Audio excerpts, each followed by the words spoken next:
Question number 1, ಭಾರತದ ರಾಷ್ಟ್ರೀಯ ಚಳವಳಿಯಲ್ಲಿ ಕ್ವಿಟ್ ಇಂಡಿಯಾ ಮೂವ್ಮೆಂಟ್, ಭಾರತ ಬಿಟ್ಟು ತೊಲಗಿ ಚಳವಳಿ, ಈ ಕ್ವಿಟ್ ಇಂಡಿಯಾ ಮೂವ್ಮೆಂಟ್ ಚಳವಳಿ ಕೆಳಗಿನ ಯಾವ ಅಂಶ ತಪ್ಪು, ಯಾವ ಅಂಶ ತಪ್ಪಾಗಿದೆ? ಕ್ವಶನ್ ಎಷ್ಟು ಚೆನ್ನಾಗಿದೆ ನೋಡಿ.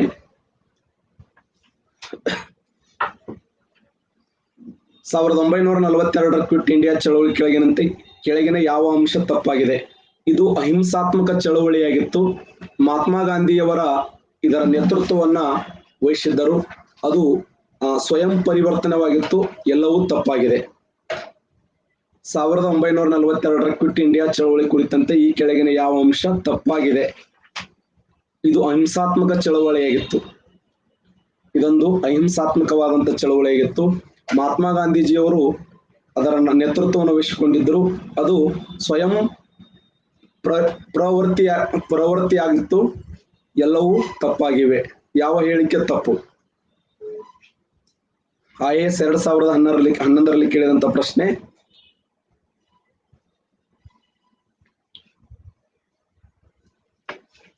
ಕ್ವಶನ್ ನೋಡಿ, 1942 ಕ್ವಿಟ್ ಇಂಡಿಯಾ ಚಳವಳಿಯ ಯಾವ ಅಂಶ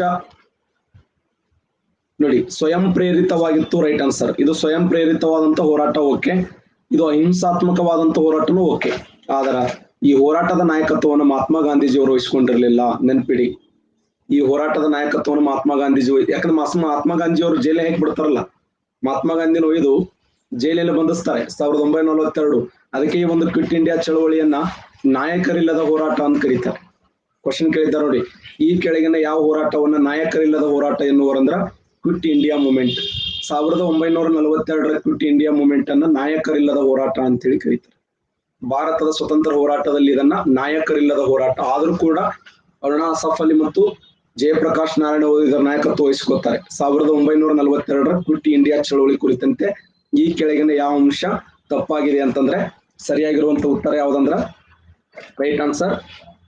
ಬರ್ಕೊಳ್ಳಿ, ಸುಮ್ಮನೆ ಇರ್ಲಿ ನೀವು ಆ ಪಾಯಿಂಟ್ ಗಳನ್ನ, ಕ್ವಶನ್ ಇದು ಆನ್ಸರ್ ಬರ್ಕೋತ ಹೋಗ್ಬಿಡಿ. ಅದು ಯಾವ ವರ್ಷ ಎಕ್ಸಾಮ್ ಕೇಳಿದ್ದಾನೆ ಅಂತ ಹೇಳಿ. IAS 2011ರಲ್ಲಿ ಕೇಳಿದ ಪ್ರಶ್ನೆ. ಮಹಾತ್ಮ ಗಾಂಧಿ ಅದರ ನೇತೃತ್ವವನ್ನ ವಹಿಸಿದ್ದರು. ರಾಂಗ್.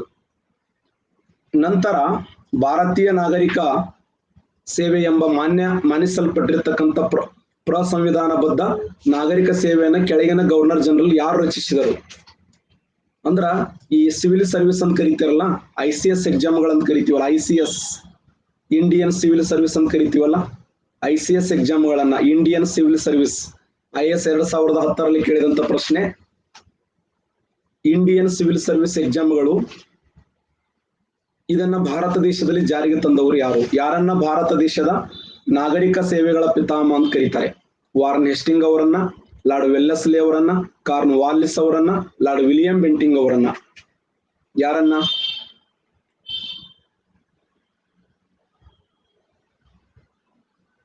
ಶಬಾಷ್, 72% ಕರೆಕ್ಟ್ ಆನ್ಸರ್ ಮಾಡಿದ್ದೀರಿ. Right answer Lord Cornwallis ಸರಿಯಾಗಿರುವಂತ ಉತ್ತರ. ಲಾರ್ಡ್ ಕಾರ್ನ್ ವಾಲಿಸ್ ಅವರನ್ನ ಭಾರತ ದೇಶದ ನಾಗರಿಕ ಸೇವೆಗಳ ಪಿತಾಮಹ ಅಂತ ಕರೀತಾರೆ. ಭಾರತದ ನಾಗರಿಕ ಸೇವೆಗಳ ಪಿತಾಮಹ ಯಾರಂದ್ರ ಲಾರ್ಡ್ ಕಾರ್ನ್ ವಾಲಿಸ್ ಇವರನ್ನ ಭಾರತ ದೇಶದ ನಾಗರಿಕ ಸೇವೆಗಳ ಪಿತಾಮಹ ಅಂತ ಕರೀತಾರೆ. ಕರ್ನಾಟಕ ರಾಜ್ಯದಲ್ಲಿ ನಾಗರಿಕ ಸೇವೆಗಳ ಪಿತಾಮಹ ಯಾರು? ಕರ್ನಾಟಕದ ನಾಗರಿಕ ಸೇವೆಗಳ ಪಿತಾಮಹ ಕರ್ನಾಟಕದಲ್ಲಿ ರಘೋರೆ. Right answer. K Seshadri Iyer. Right answer ನೋಡಿ. ಕರ್ನಾಟಕ ರಾಜ್ಯದ ನಾಗರಿಕ ಸೇವೆಗಳ ಪಿತಾಮಹ ಯಾರಂದ್ರ ಕೆ ಶೇಷಾದ್ರಿ ಅಯ್ಯರ್.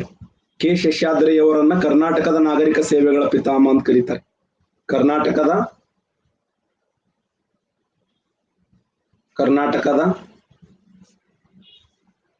ನಾಗರಿಕ ಸೇವೆಗಳ ಪಿತಾಮಹ ಯಾರಂದ್ರ ಕೆ ಶೇಷಾದ್ರಿ ಅಯ್ಯರ್. ಕರ್ನಾಟಕದ ನಾಗರಿಕ ಸೇವೆಗಳ ಪಿತಾಮಹ ಯಾರಂದ್ರ K Seshadri Iyer. Right answer. Next question.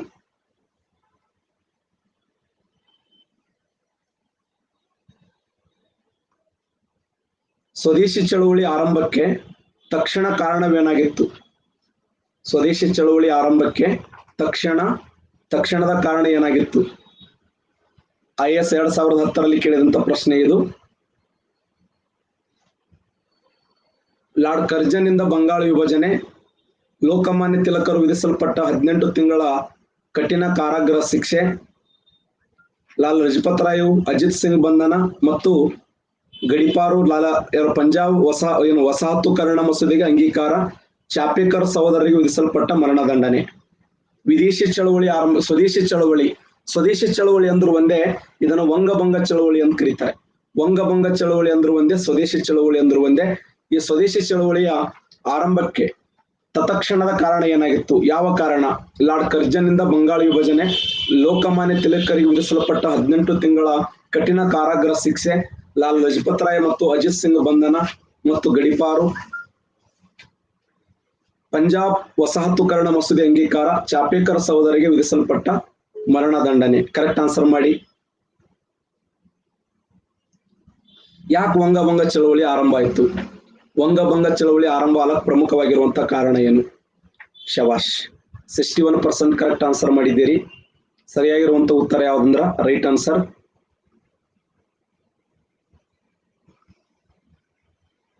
Right answer Lord Curzon ನಿಂದ ಬಂಗಾಳ ವಿಭಜನೆ ಸರಿಯಾಗಿರುವಂತ ಉತ್ತರ. ಲಾರ್ಡ್ ಕರ್ಜನ್ ನಿಂದ ಬಂಗಾಳ ವಿಭಜನೆ ಸರಿಯಾಗಿರುವಂತ ಉತ್ತರ.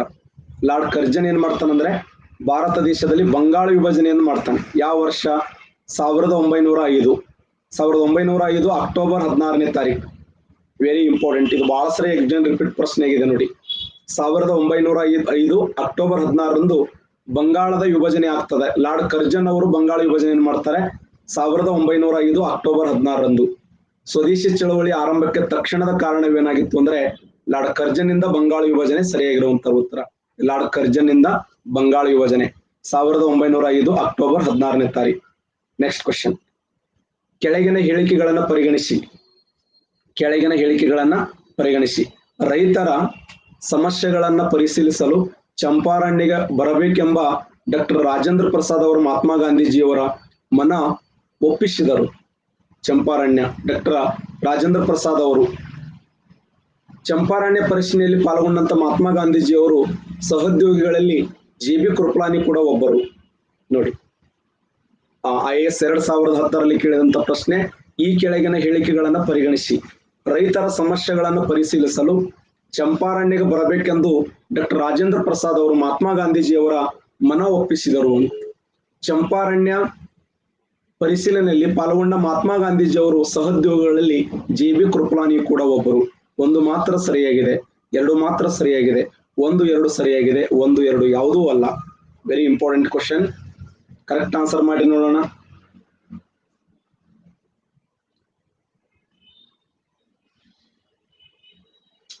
ಶಬಾಷ್, 38% ಕರೆಕ್ಟ್ ಆನ್ಸರ್ ಮಾಡಿದ್ದೀರಿ. ಬಟ್ 36% ತಪ್ಪು ಆನ್ಸರ್ ಹಾಕಿದ್ದೀರಿ. ಯಾಕಂದ್ರೆ ಇಲ್ಲಿ ವಾಸ್ತವದಲ್ಲಿ ಚಂಪಾರಣ್ಯ ಸತ್ಯಾಗ್ರಹಕ್ಕೆ ವೆಲ್ಕಮ್ ಮಾಡಿಕೊಂಡವ್ರು ಇವ್ರು ಅಲ್ಲವೇ ಅಲ್ಲ. ಚಂಪಾರಣ್ಯ ಸತ್ಯಾಗ್ರಹಕ್ಕೆ ಇವರನ್ನು ವೆಲ್ಕಮ್ ಮಾಡಿಕೊಂಡವ್ರು ಯಾರಂದ್ರ ನೋಡಿ, ಡಾಕ್ಟರ್ ಬಾಬು ರಾಜೇಂದ್ರ ಪ್ರಸಾದ್ ಬರಂಗೇ ಇಲ್ಲ ಇಲ್ಲಿ. ನಿಮ್ಗೆಲ್ಲ ಗೊತ್ತದೆ ಮಹಾತ್ಮ ಗಾಂಧೀಜಿಯವರನ್ನು ಚಂಪಾರಣ್ಯ ಸತ್ಯಾಗ್ರಹ ಬರಮಾಡಿಕೊಂಡವ್ರು ಯಾರು? ಶಬಾಷ್, ರಾಜಕುಮಾರ್ ಶುಕ್ಲಾ. ಮಹಾತ್ಮ ಗಾಂಧೀಜಿಯವರು ಭಾರತ ದೇಶದಲ್ಲಿ ಮಾಡಿದಂತ ಮೊಟ್ಟ ಮೊದಲ ಹೋರಾಟ ಇದು.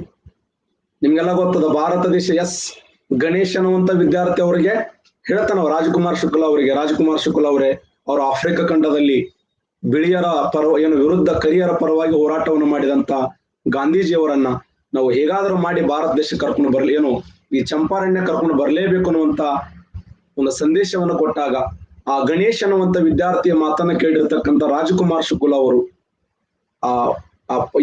ಬಿಹಾರ ರಾಜ್ಯದ ಚಂಪಾರಣ್ಯ ಅನ್ನುವಂತ ಸ್ಥಳ ಇತ್ತಲ್ಲ, ಆ ಚಂಪಾರಣ್ಯ ಎಂಬ ಸ್ಥಳದಲ್ಲಿ ನೀಲಿ ಬೆಳೆಗಾರರ ಪರವಾಗಿ ನಡೆದಂತ ಒಂದು ಹೋರಾಟವನ್ನೇ ಈ ಹೋರಾಟವನ್ನು ಕರೀತೀವಿ ಸ್ನೇಹಿತರೆ.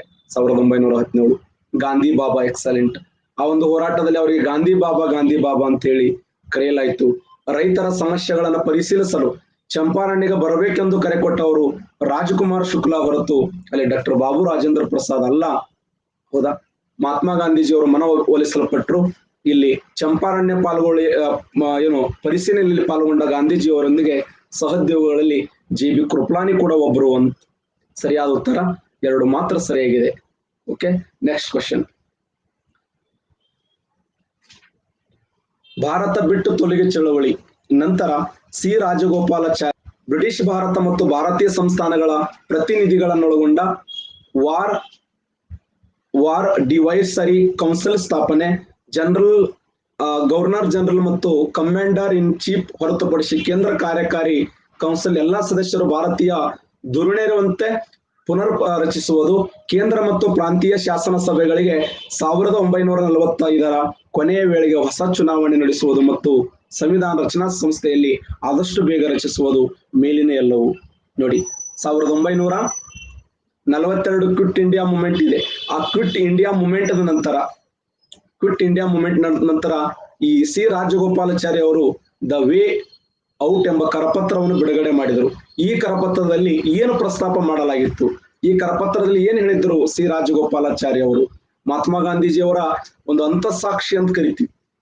ಮಹಾತ್ಮ ಗಾಂಧೀಜಿಯವರ ಅಂತಃಸಾಕ್ಷಿಯಾಗಿರುವಂತ ಸಿ ರಾಜಗೋಪಾಲಾಚಾರಿ ಅವರು ಏನು ಒಂದು ಯಾವ ಕರೆಗೆ ಅಥವಾ ಯಾವ ಒಂದು ಹೋರಾಟಕ್ಕೆ ಬೆಂಬಲವನ್ನು ಕೊಡ್ತಾ ಬಂದ್ರು ಅನ್ನೋದು ಬಹಳ ಇಂಪಾರ್ಟೆಂಟ್ ಆಗಿರುವಂತ ಪಾಯಿಂಟ್. ಬ್ರಿಟಿಷ್ ಭಾರತ ಮತ್ತು ಭಾರತೀಯ ಸಂಸ್ಥಾನಗಳ ಪ್ರತಿನಿಧಿಗಳನ್ನೊಳಗೊಂಡ ವಾರ್ ಡಿಸೈರಿ ಕೌನ್ಸಿಲ್ ಸ್ಥಾಪನೆ ಮಾಡೋದು ಅಥವಾ ಅಡ್ವೈಸರಿ ಕೌನ್ಸಿಲ್ ಸ್ಥಾಪನೆ, ಮಾರ್ಗದರ್ಶನ ಒಂದು ಸಮಿತಿ ಅಂತ ಕರಿತೀವಿ. ಅಡ್ವೈಸರಿ ಕೌನ್ಸಿಲ್ ಸ್ಥಾಪನೆ ಮಾಡೋದು. Governor general commander in chief ಹೊರತುಪಡಿಸಿ ಕೇಂದ್ರ ಕಾರ್ಯಕಾರಿ ಕೌನ್ಸಿಲ್ ಎಲ್ಲಾ ಸದಸ್ಯರು ಭಾರತೀಯ ಧುರೀಣರಿರುವಂತೆ ಪುನರ್ರಚನೆ ಮಾಡುವುದು. ಕೇಂದ್ರ ಮತ್ತು ಪ್ರಾಂತೀಯ ಶಾಸನ ಸಭೆಗಳಿಗೆ 1945 ಕೊನೆಯ ವೇಳೆಗೆ ಹೊಸ ಚುನಾವಣೆ ನಡೆಸುವುದು ಮತ್ತು ಸಂವಿಧಾನ ರಚನಾ ಸಂಸ್ಥೆಯನ್ನು ಆದಷ್ಟು ಬೇಗ ರಚನೆ ಮಾಡುವುದು ಮೇಲಿನ ಎಲ್ಲವೂ. ಕರೆಕ್ಟ್ ಆನ್ಸರ್ ಹಾಕ್ರಿ.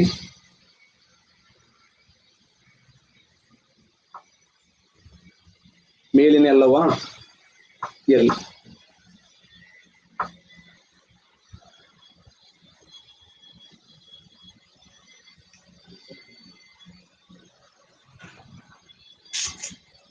ಸರಿಯಾದಂತ ಉತ್ತರ ಯಾವಂದ್ರ ಬಿ ರೈಟ್ ಆನ್ಸರ್. ಬಿ ಸರಿಯಾಗಿರುವಂತ ಉತ್ತರ.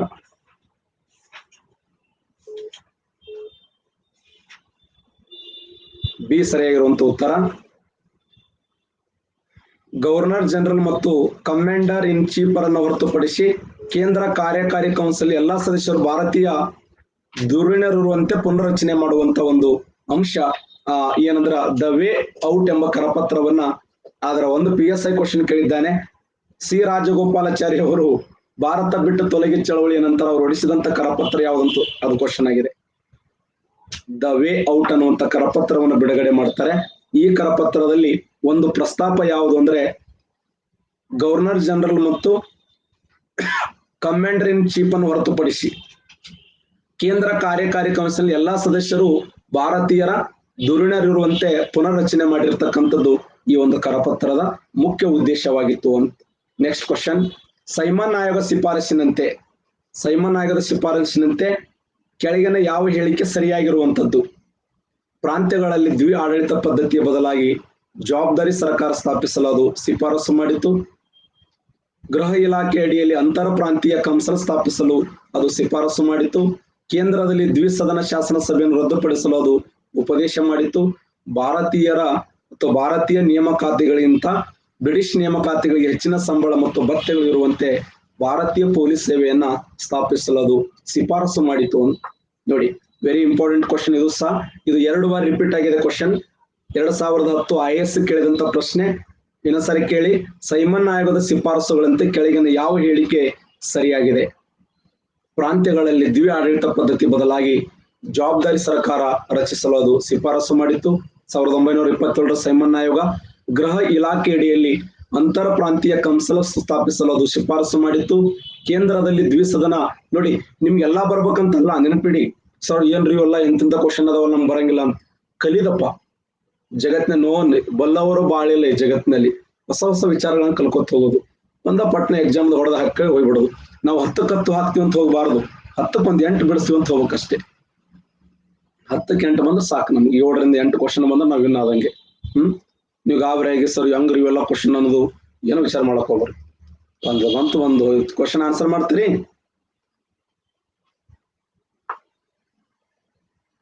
ಈ ಒಂದಿಷ್ಟು ಆನ್ಸರ್ ಕರೆಕ್ಟ್ ಮಾಡ್ರಿ. ಶಬಾಷ್. 41% ಕರೆಕ್ಟ್ ಆನ್ಸರ್ ಹಾಕಿ ಸಾಕು. 41% ಕರೆಕ್ಟ್ ಆನ್ಸರ್. 39% ಸರಿಯಾದ ಉತ್ತರ ಎ ರೈಟ್ ಆನ್ಸರ್. ಎ ಸರಿಯಾಗಿರುವಂತ ಉತ್ತರ. ಸೈಮನ್ ಆಯೋಗದ ಶಿಫಾರಸುಗಳಂತೆ ಕೆಳಗಿನಗಳಲ್ಲಿ ಯಾವ ಹೇಳಿಕೆ ಸರಿ? ಪ್ರಾಂತ್ಯಗಳಲ್ಲಿ ದ್ವಿ ಆಡಳಿತ ಪದ್ಧತಿ ಬದಲಾಗಿ ಜವಾಬ್ದಾರಿ ಸರ್ಕಾರ ಸ್ಥಾಪಿಸಲು ಶಿಫಾರಸನ್ನು ಮಾಡಿತು. 2010 IAS ಕೇಳಿದ ಪ್ರಶ್ನೆ. ಪ್ರಾಂತ್ಯಗಳಲ್ಲಿ ದ್ವಿ ಆಡಳಿತ ಪದ್ಧತಿ ಬದಲಾಗಿ ಜವಾಬ್ದಾರಿ ಸರ್ಕಾರ ಸ್ಥಾಪಿಸಲು ಶಿಫಾರಸು ಮಾಡಿತ್ತು. ಸರಿಯಾಗಿರುವಂತ ಉತ್ತರ 1927. ಆ ಸೈಮನ್ ಆಯೋಗವನ್ನು ಏನಂತ ಕರೀತಾರೆ ಅಂದ್ರೆ ಬಿಳಿಯರ ಆಯೋಗ ಅಂತ ಹೇಳಿ ಕರೀತಾರೆ. 1906 ಪ್ರಸಿದ್ಧ ಕಲ್ಕತ್ತಾ ಭಾರತೀಯ ರಾಷ್ಟ್ರೀಯ ಕಾಂಗ್ರೆಸ್ನ ಅಧಿವೇಶನದಲ್ಲಿ 4 ನಿರ್ಣಯಗಳನ್ನು ಅಂಗೀಕರಿಸಲಾಯಿತು. ಈ ನಿರ್ಣಯಗಳನ್ನು ಉಳಿಸಿಕೊಳ್ಳಬೇಕು ಅಥವಾ ತ್ಯಜಿಸಬೇಕೆಂಬ ಪ್ರಶ್ನೆ ನಂತರದ 1907 ಸೂರತ್ ಅಧಿವೇಶನದಲ್ಲಿ ಕಾಂಗ್ರೆಸ್ ಇಬ್ಬಾಗವಾಗಲು ಕಾರಣವಾಯಿತು. ಅವುಗಳಲ್ಲಿ ಯಾವುದು ಆ 4 ನಿರ್ಣಯಗಳಲ್ಲಿ? ಒಂದಲ್ಲ, ಬಂಗಾಳ ವಿಭಜನೆ ರದ್ದತಿ, ಬಹಿಷ್ಕಾರ, ರಾಷ್ಟ್ರೀಯ ಶಿಕ್ಷಣ, ಸ್ವದೇಶಿ. 1906 ಪ್ರಸಿದ್ಧ ಕಲ್ಕತ್ತಾ ಭಾರತೀಯ ರಾಷ್ಟ್ರೀಯ ಕಾಂಗ್ರೆಸ್ಸಿನ ಅಧಿವೇಶನದಲ್ಲಿ 4 ನಿರ್ಣಯಗಳನ್ನು ಅಂಗೀಕರಿಸಲಾಯಿತು. ಈ ನಿರ್ಣಯಗಳನ್ನು ಉಳಿಸಿಕೊಳ್ಳಬೇಕು ಅಥವಾ ತ್ಯಜಿಸಬೇಕೆಂಬ ಪ್ರಶ್ನೆ ನಂತರ 1907 ಸೂರತ್ ಅಧಿವೇಶನದಲ್ಲಿ ಕಾಂಗ್ರೆಸ್ ಇಬ್ಬಾಗವಾಗಲು ಕಾರಣವಾಯಿತು. ಕೆಳಗಿನಗಳಲ್ಲಿ ಯಾವುದು ಆ 4 ನಿರ್ಣಯಗಳಲ್ಲಿ ಒಂದಲ್ಲ? ಬಂಗಾಳ ವಿಭಜನೆಯ ರದ್ದತಿ, ಬಹಿಷ್ಕಾರ, ರಾಷ್ಟ್ರೀಯ ಶಿಕ್ಷಣ, ಸ್ವದೇಶಿ. ನೋಡಿ, ಆ ಪ್ರಶ್ನೆ ಎಷ್ಟು ಸಿಂಪಲ್ ಆಗಿ ಕ್ವಶನ್ ಕೇಳಿದ್ದಾನೆ. ಬಟ್ ಅದೇ ಅಷ್ಟೇ ಟಫ್ ಇದೆ. ಕರೆಕ್ಟ್ ಆನ್ಸರ್ ಮಾಡಿ ನೋಡೋಣ.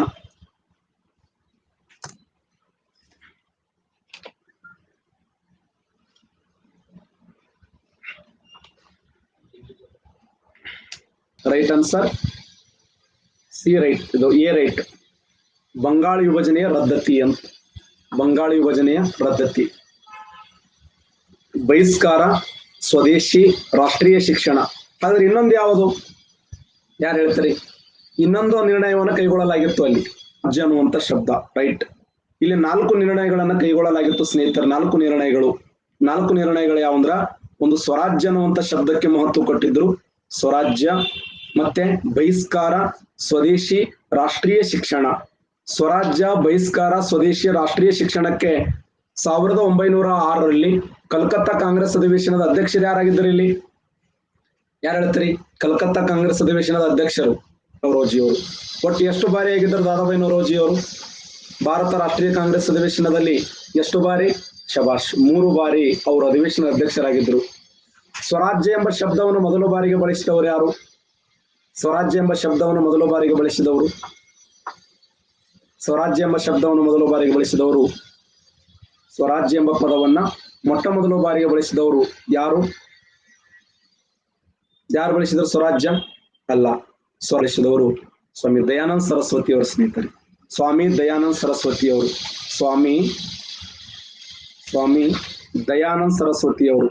ದಯಾನಂದ್ ಸರಸ್ವತಿ ಅವರು. ಸ್ವರಾಜ್ಯ ಎಂಬ ಪದವನ್ನು ಮೊಟ್ಟ ಮೊದಲ ಬಾರಿಗೆ ಬಳಕೆ ಮಾಡಿದವರು ಸ್ವಾಮಿ ದಯಾನಂದ ಸರಸ್ವತಿ ಅವರು. ಸ್ವರಾಜ್ಯವನ್ನೇ ನನ್ನ ಜನ್ಮ ಸಿದ್ಧ ಹಕ್ಕು, ಅದನ್ನು ಪಡೆದೇ ತೀರುತ್ತೇನೆ ಅಂತ ಹೇಳಿದವರು. ಸ್ವರಾಜ್ಯವೇ ನನ್ನ ಜನ್ಮ ಸಿದ್ಧ ಹಕ್ಕು, ಅದನ್ನ ಪಡೆದೇ ತೀರುತ್ತೇನೆ ಅಂತ ಹೇಳಿದವರು ಲೋಕಮಾನ್ಯ ಬಾಲಗಂಗಾಧರ ತಿಲಕ್. ಮಹಾರಾಷ್ಟ್ರದ ಅಶಾಂತಿಯ ಜನಕ ಎನಿಸಿಕೊಂಡಿರ್ತಕ್ಕಂಥ ಲೋಕಮಾನ್ಯ ಬಾಲಗಂಗಾಧರ ತಿಲಕರು ಏನ್ ಹೇಳ್ತಾರೆ ಅಂದ್ರೆ, ಸ್ವರಾಜ್ಯವೇ ನನ್ನ ಜನ್ಮ ಸಿದ್ಧ ಹಕ್ಕು, ಅದನ್ನ ಪಡೆದೇ ತೀರುತ್ತೇನೆ ಅನ್ನುವಂತ ಘೋಷವಾಕ್ಯವನ್ನ, ಅದನ್ನ ಪಡೆದೇ ತೀರುತ್ತೇನೆ ಅನ್ನುವಂತ ಹೇಳಿಕೆಯನ್ನು ಕೊಟ್ಟವರು ಯಾರಂದ್ರೆ ಬಾಲಗಂಗಾಧರ ತಿಲಕರು. ಎಸ್, ಆ ಉದ್ದೇಶಕ್ಕಾಗಿ ಹಾಗಾದ್ರೆ ಕಾಂಗ್ರೆಸ್ಸಿನ ಮುಖ್ಯ ಗುರಿ ಸ್ವರಾಜ್ಯ ಅಂತ ಹೇಳಿದವರು, ಕಾಂಗ್ರೆಸ್ಸಿನ ಮುಖ್ಯ ಗುರಿ ಸ್ವರಾಜ್ಯ ಎಂಬ ಪದವನ್ನು ಹೇಳಿದವರು ದಾದಾಬಾಯಿ ನವರೋಜಿ ಅವರು. ನೆಹರು, ದಾದಾಬಾಯಿ ನವರೋಜಿ ಅವರು. ನೆಹರು ಅವರು ಏನ್ ಹೇಳಿದ್ದಾರಂದ್ರೆ 1929 ಡಿಸೆಂಬರ್ 31ರಂದು ರಾವಿ ನದಿಯ ದಂಡೆಯ ಮೇಲೆ ತ್ರಿವರ್ಣ ಧ್ವಜವನ್ನು ಹಾರಿಸುವುದರ ಮೂಲಕ ಅವ್ರು ಏನ್ ಸ್ಟೇಟ್ಮೆಂಟ್ ಕೊಟ್ಟರು ಅಂದ್ರೆ, ಭಾರತ ದೇಶ ಸಂಪೂರ್ಣ ಸ್ವಾತಂತ್ರ್ಯವನ್ನ ಘೋಷಣೆ ಮಾಡ್ತಾರೆ. ಬಟ್ ನೆಹರು ಅವರು ಆ ಸಮಯದಲ್ಲಿ ಬೇರೆ ಬೇರೆ ಸ್ಥಳಗಳಲ್ಲಿ ಧ್ವಜಾರೋಹಣ ಮಾಡಬೇಕಂತ ಹೋದಂತ ಸಮಯದಲ್ಲಿ ಅಲ್ಲಿ ಅವರ ಬಂಧನ ಆಗ್ತದೆ. ನಿಮ್ಗೆಲ್ಲ ಗೊತ್ತದ, ನೆಹರು ಅವರಿಗೆ ಬಂಧನ ಆಗ್ತದೆ. ಒಟ್ಟಾರೆಯಾಗಿ ಭಾರತ ದೇಶದಲ್ಲಿ 1906 ಕೊಂಬಿ ಚಿತ್ರ ಯಾಕದು ನಾ ಏನಂದಿನಿ, ಏನು ಡಿಸ್ಕವರಿ ಆಫ್ ಇಂಡಿಯಾ ಅನ್ನುವಂತ ಗ್ರಂಥವನ್ನು ಬರೀತಾರೆ. ಭಾರತ ದೇಶದಲ್ಲಿ ಜವಾಹರ್ಲಾಲ್ ನೆಹರು ಅವರು 1929 ಅವರು 2 ಅಧಿವೇಶನ, ನಿಮ್ಗೆ ಗತ್ತಲೆ ಗೊತ್ತಿರಲಿ. ಒಮ್ಮೆ 1928ರಲ್ಲಿ ಲಾಲ್ ಲಜಪತ್ ರಾಯರ ಜೊತೆಯಲ್ಲಿ ಹೋರಾಟವನ್ನು ಮಾಡುವಂತ ಸಮಯದಲ್ಲಿ ಅಲ್ಲಿ ನಾಯಕತ್ವ ಲಾಲ ಲಜಪತ್ ರಾಯರು ವಹಿಸಿಕೊಂಡಿದ್ರು. ಅವ್ರ ಹಿಂದ್ಗಡೆ ಗೋವಿಂದ ವಲ್ಲಭ ಪಂತ್ ಅವರು ಇದ್ರು. ಅವ್ರ ಹಿಂದ್ಗಡೆ ಯಾರಂದ್ರೆ ಜವಾಹರ್ಲಾಲ್ ನೆಹರು ಅವರು ಇದ್ರು.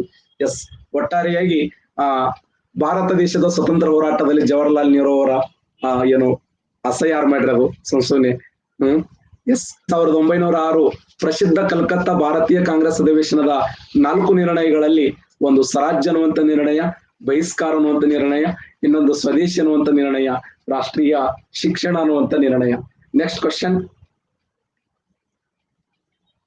1935 ಗವರ್ಮೆಂಟ್ ಆಫ್ ಇಂಡಿಯಾ ಆಕ್ಟಿನಲ್ಲಿ 1935ರ ಕಾಯ್ದೆಯಲ್ಲಿ ಇನ್ಸ್ಟ್ರೂಮೆಂಟ್ ಆಫ್ ಇನ್ಸ್ಟ್ರಕ್ಷನ್ 1950ರ ಭಾರತ ಸಂವಿಧಾನದಲ್ಲಿ ಈ ಹೆಸರಿನಲ್ಲಿ ಸೇರಿಸಲ್ಪಟ್ಟಿದೆ. ಕ್ವಶನ್ ನೋಡಿ ಹಂಗಿದೆ. 1935ರ ಭಾರತ ಸರ್ಕಾರ ಕಾಯ್ದೆ ಮೂಲಭೂತ ಹಕ್ಕುಗಳು, ರಾಜ್ಯ ನೀತಿ ನಿರ್ದೇಶಕ ತತ್ವಗಳು, ರಾಜ್ಯ ಕಾರ್ಯಕಾರಿ ಶಕ್ತಿಯ ವ್ಯಾಪ್ತಿ, ಭಾರತ ಸರ್ಕಾರದ ಕಲಾಪಗಳ ನಡವಳಿಕೆ. ನೋಡಿ ಆಧುನಿಕ ಕಾಯ್ದೆ.